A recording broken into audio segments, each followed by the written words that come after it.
Assalamualaikum warahmatullahi wabarakatuh.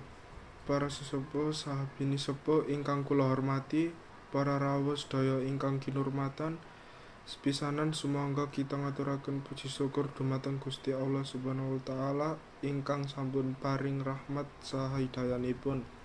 Saéngga kita sedaya saged kempal wonten ing adicara menika kanthi wilujeng saha kabagyan.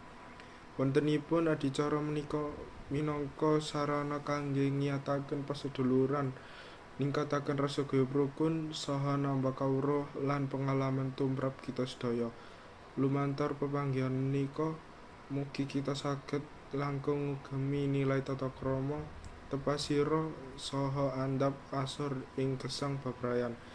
Pramila wigatinipun adicara menika boten namung dados papan pepanggihan, nanging ugi dados wahana kangge ngrembakaken semangat bebarengan, sesarengan mbangun bebrayan ingkang langkung sae, tentrem saha rahayu.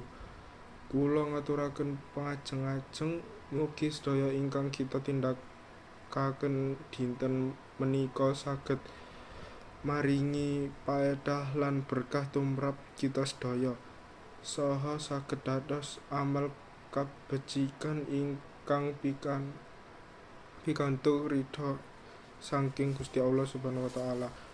Mekaten ingkang saged kula aturaken, kula nyuwun agenging pangapunten menawi wonten tembung ingkang kirang merani utawi kirang prayogi. Wassalamualaikum warahmatullahi wabarakatuh.